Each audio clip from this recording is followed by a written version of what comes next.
You walk up to a counter, you need an item, Yeah. right? And the person behind the register has that exact item. Right, the most normal thing in the world. Exactly. And you're about to exchange this, like, universally agreed upon currency for it. On paper, it's just a purely logical, almost mathematical It exchange. should be totally clean, completely neutral. It really should. But then the reality of the situation sets in. You look at the price tag and, your jaw clenches just a little bit. Oh yeah, you feel that tightness. And the person behind the counter, they sense your hesitation. Their Yeah. posture stiffens up. And suddenly that clean mathematical exchange it completely evaporates. It's gone. What you're left with is basically this unspoken war. And that is exactly the tension we are dissecting in today's deep dive. It's such a fascinating phenomenon. It really is. We are looking at this massive philosophical puzzle drawn from some thought experiments in the book Time Traveler's Paradox. Specifically, we're diving into a really incredible dialogue between two thinkers in the text, Nick and Maya. Yeah, their breakdown of this is just phenomenal. And the core question on the table for us today, the mission here, is this. Why does money so often turn neighbors into competitors? That's the million-dollar question right there. Literally. So, as you join us for this deep dive, I want you, the listener, to really approach this with an open mind. We're going to examine whether this defensive posture we all take is genuinely baked into our human nature, Or if it's simply a behavior that's taught by the structures we live in. Exactly. The rules of a game we've been forced to play. Okay, let's unpack this. We really have to start with that ordinary scenario at the shop counter we just mentioned. It's the perfect grounding point. Because of the friction happening there, it's almost invisible to us on a daily basis, yet it dictates so much of our lives. It does. And, the mundane interactions are usually where the most profound structural realities are actually hiding. Right. In that shop scenario Maya outlines, you have a customer who wants the lowest possible price. Yeah. Naturally. And a shopkeeper who wants the highest possible price. Also, Exactly. But what is really crucial to recognize here is that neither of these individuals woke up that morning, poured their coffee, and, hoped to get into a tense standoff with a total stranger. right. Neither one is the villain here. No, not at all. Both of them are simply operating guided by their own intense, completely justified internal monologues. Like the customer's thinking, I worked incredibly hard for this money. I have to save every single dollar I can just to protect my own family. And meanwhile, the shopkeeper is standing there on tired feet thinking, I took on immense risk for this business. I have to maximize my margin right now, or I literally cannot feed my kids. They are essentially mirror images of the exact same survival instinct. That's a great way to put it, yes. Mirror images. Yet because of the environment they're standing in, that ordinary conversation transforms into a negotiation. And frequently escalates into actual resentment. It reminds me of the game of musical chairs. Oh, I love this analogy. Think about it. You have a group of kids at a birthday party, right? They're best friends. Sharing toys, eating cake. Exactly, just having a great time. But the moment that music starts and they begin circling those chairs, the tension just builds. If you feel it in the room. And when the music stops, those best friends are suddenly like throwing elbows and shoving each other out of the way just to claim a seat. Right, because there aren't enough seats. The friction isn't in their hearts. They didn't suddenly stop caring about their friends. The friction is entirely in the rules of the game. The game design itself. Yes. The game is specifically designed so that someone has to lose. And that is such a critical point, because those rules of the game trigger a very specific, very ancient tripwire in our biology. This is Nick's concept from the book, right? Exactly. This is where Nick brings in neuroscience, which provides a massive piece of the puzzle here. He talks about this concept known as the zero-sum bias. The zero-sum bias. Right. It's this cognitive shortcut that has been wired deep into the human brain over millennia. Basically, the brain evolved to assume that resources are strictly finite. Okay, meaning, if I acquire a piece of the pie, your piece of the pie mathematically shrinks. right, one person's win is automatically, inevitably, another person's loss. Exactly. Zero sum. If I am +1, you simply have to be -1. Wow. And, from an evolutionary psychology perspective, which Nick really gets into, this made perfect sense for our ancestors. Because they lived in actual scarcity. Genuine life or death scarcity. If there was only, say, one watering hole or one fruit-bearing tree in a 5-mile radius, that zero-sum bias is literally what kept you alive. Your brain is telling you to get it first. Yes. Your amygdala would fire, flooding your whole body with cortisol, screaming at you to secure that resource before someone else did. It was a brilliantly effective survival mechanism for back then. Right, for back then. But the problem is we aren't fighting over a single watering hole in the savannah anymore. No, I mean, we are standing in a climate-controlled store looking at mass-produced items on a shelf. Which is why the bias becomes so incredibly destructive today. Think of it like a smoke detector in your house that is just so unbelievably sensitive, it goes off every single time you try to make toast. Oh, that is such a good image. Right. Like, the alarm was designed to save you from burning to death in a massive fire. But in a modern setting, it is just ruining breakfast. It's just stressing everyone out for no reason. Exactly. Our brains are reacting to a digital price tag as if our tribe's winter food supply is being violently stolen. Because the system we use to exchange goods, money. It's inherently limited by design. Yes. And that artificial limitation constantly activates that ancient zero-sum panic.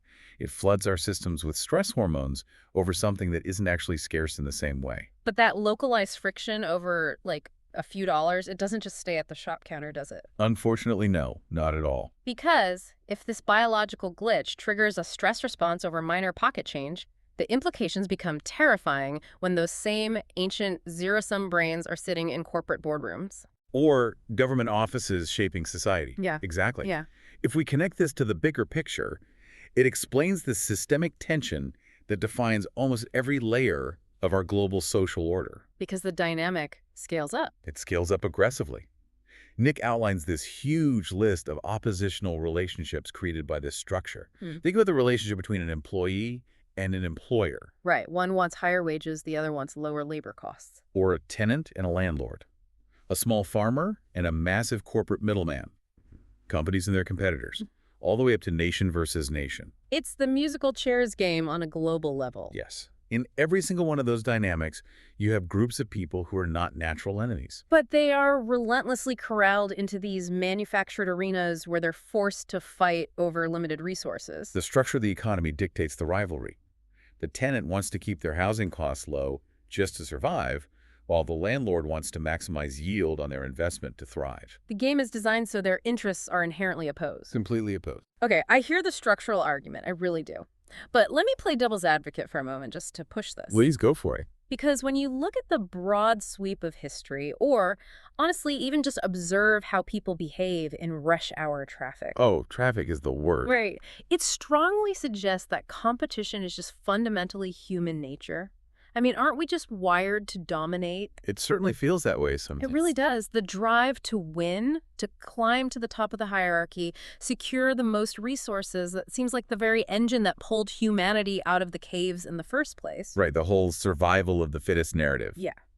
So blaming the system kind of feels a bit like letting ourselves off the hook for our own innate selfishness, doesn't it? That is the classic human nature defense, and it is a very common pushback. But Maya tackles this brilliantly in the dialogue. She uses the blank slate theory to really dismantle that idea. Okay, how so? Well, she points out that no child is born viewing the kid next door as a rival to be conquered. A toddler doesn't look at their neighbor in the sandbox and, calculate how to acquire their plastic shovel before their own bucket is acquired. No, they usually just want to figure out how to build a mud pie together. Exactly. That fiercely competitive, zero-sum worldview is aggressively taught. It's learned behavior from their environment. Oh, wow. I mean, when you think about how a child is socialized. Think about the school system. They enter a system where they are graded on a curve, meaning my A mathematically requires someone else to get a C. Right. Artificial scarcity of good grades. Then they play competitive sports, where one team must be crushed for the other to triumph. And eventually they enter a job market where thousands of applicants fight for a single open position. So society slowly and methodically rewires that cooperative toddler by constantly, relentlessly rewarding zero-sum behavior. Exactly. So we take a brain that already has that sensitive smoke detector installed from evolution, and we purposely put it in a house that is constantly filled with smoke. That is such a stark way to look at it. And Maya goes even further. The whole narrative that humanity survived purely through ruthless dominance. It's actually a massive biological misconception. Really, evolution isn't just about competition. Not at all. Evolution is not solely about the biggest, meanest individual conquering the rest. Cooperation is an equally ancient and, frankly, much more powerful evolutionary strategy. What are some of her examples in the text? She points to bee colonies, wolf packs. Their entire survival depends on incredibly complex, coordinated resource sharing. If a wolf pack operates on zero-sum dominance internally, they starve. Oh, that makes so much sense. I mean, you literally cannot build a functioning human civilization if everyone is just punching each other in the face for scraps. You really can't. Early humans didn't build agricultural systems or aqueducts or early medical practices by hoarding knowledge and fighting over every single tool. No, they built those things by pooling their resources and dividing labor. So cooperation is really the absolute bedrock of our survival as a species. It is. The competitive drive definitely exists, we can't deny that, but it was historically balanced by a profound, necessary interdependence.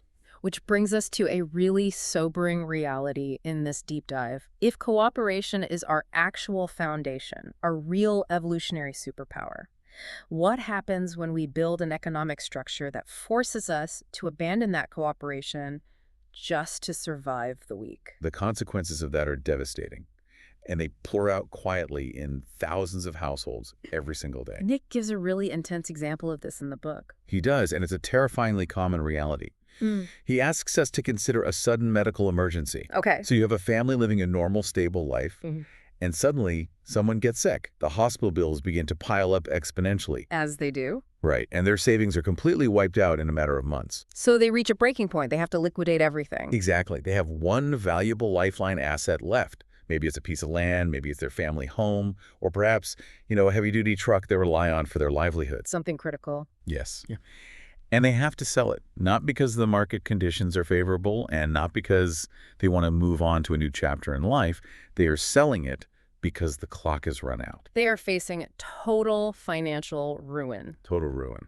Here's where it gets really interesting, and honestly, pretty dark, because a buyer arrives on the scene, right? Right. And this buyer does their research. They know the family is staring down the barrel of bankruptcy.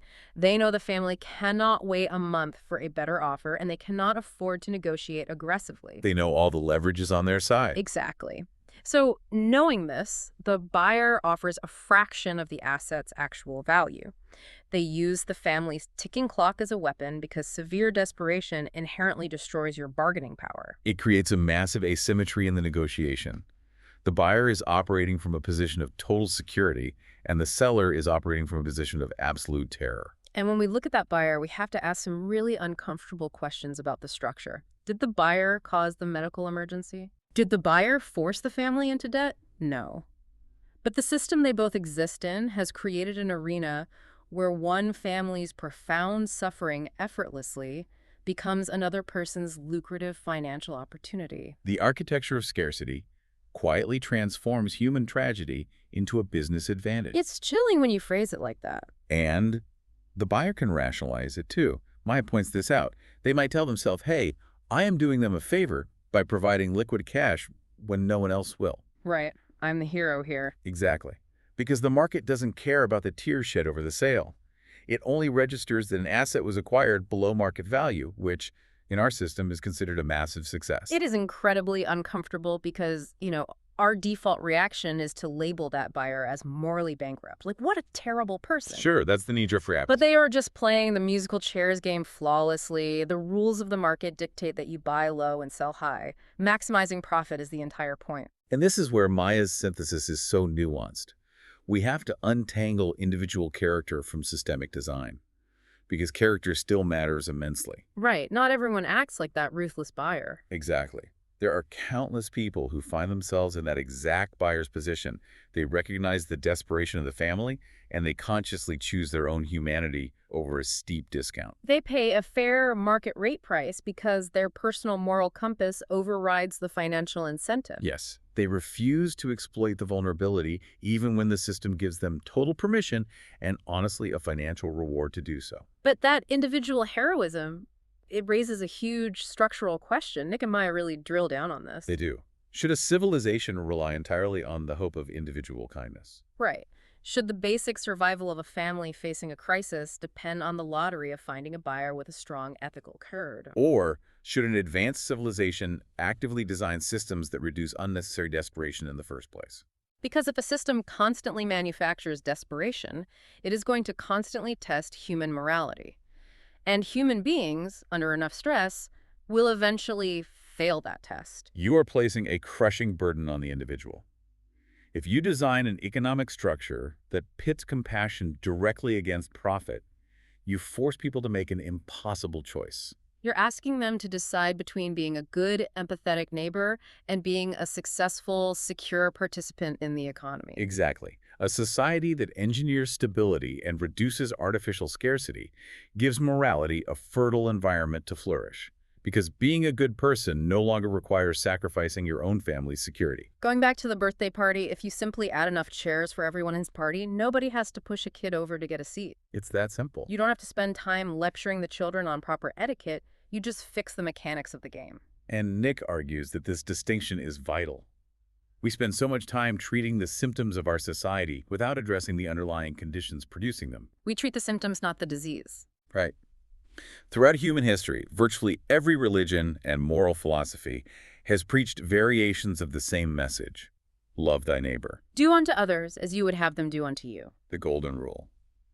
It is ubiquitous. It's everywhere because we recognize the social friction. But moral exhortation alone, standing on a pulpit and telling people to be nice, it cannot stop the immense, crushing pressure of structural scarcity. It just can't compete. If the economic environment demands that you negotiate fiercely, hoard resources, and view your peers as competitors just to keep a roof over your head, all the moral preaching in the world isn't going to stop neighbors from turning into adversaries. You cannot preach away the zero-sum bias when the system keeps providing your brain with daily evidence that resources actually are limited. And that someone else's gain might literally mean your loss. You are asking people to completely ignore their deepest survival instincts without doing anything to change the environment that is constantly triggering those exact instincts. Exactly. It's a structural failure, not just a moral one. So, what does this all mean? Recognizing that our bad behavior is largely a product of structural desperation. It's a heavy realization. It's massive. How do we even begin to conceptualize a system that doesn't pit compassion against profit? This is where Nick details the time traveler's vision for the future. And it requires a fundamental paradigm shift in how we define a successful society. Okay, what does that look like? Well, the goal isn't some utopian fantasy where human ambition or competition is entirely eradicated. Right. Because ambition is a driver of innovation. The drive to improve, to invent, to streamline those are valuable traits. Highly valuable. But the vision for a better future revolves around creating a civilization where success is built strictly on shared progress, rather than being extracted from another person's vulnerability. Shared progress. Yes. It envisions an economy where competition exists to solve problems, but where cooperation is rewarded heavily by the mechanics of the system itself. So it's a structure where profit is respected as a metric of efficiency, maybe, but it is never allowed to override or silence basic human compassion. Precisely. We have to change the metrics of what we celebrate. If success currently means capitalizing on someone's medical bankruptcy to buy their house for pennies on the dollar, then a more advanced civilization would argue that the system itself is failing, regardless of how much capital was generated in the exchange. And Maya brings in this powerful closing sentiment here, which I love. History judges us on this exact metric. It really does. The greatest, most enduring civilizations are never remembered solely for the sheer scale of the monuments they built or the wealth they accumulated. They are scrutinized and remembered for how they treated their most vulnerable people while they were building those monuments. Think about the pyramids. They are an incredible feat of engineering. But history also rightfully focuses on the backs they were built upon and the profound human cost of that towering ambition. I want you, listening right now, to apply this lens to your own life. Look at the company you work for, your industry, or even the local community organizations you participate in. Look under the hood. Look at the mechanics of how they operate. Are those structures fundamentally designed to build with compassion? Or are they just designed to build for maximum output and profit, completely indifferent to the human friction and desperation they create in the process? It really changes how you view every meeting, every policy, every transaction. It shifts the responsibility from blaming the moral failings of the individual to critiquing the architecture of the society we've accepted. Which is incredibly empowering in a way. It is. Bringing all of these threads together from Nick and Maya's dialogue, I think the most profound realization from this entire deep dive is simply this. We are not natural enemies. We aren't. That defensiveness you feel at the shop counter, that instinct to guard your resources, it isn't because you or the person across from you are inherently bad or selfish. No, it is a product of our ancient zero-sum biology, violently clashing with modern scarcity-based economic structures. We have sensitive survival instincts reacting to an environment designed to keep us stressed. So I invite you, as you go about your week, to simply observe this dynamic in action. Just watch it happen. Yeah. Think of a specific moment in your own life when money or resources turned you against someone who, outside of that transaction, was never actually your enemy. Notice the physical sensation of that tension. Notice how the structure of that specific moment dictated your relationship. It's everywhere once you start looking. And as you reflect on that tension, I want to leave you with one final lingering thought to mull over on your own. We've established that the zero-sum bias is largely an outdated cognitive shortcut, right? A glitch in our evolutionary hardware exacerbated by the global economy. Right. But what would an intentionally designed positive-sum microeconomy look like in your own local neighborhood? Oh, redesigning the game at the grassroots level. Exactly. Could we literally hack our own evolutionary biology? Look. Imagine building local networks. Maybe it's a neighborhood agricultural co-op, a localized skill-sharing ring, or a community emergency fund. Something tangible. Yeah.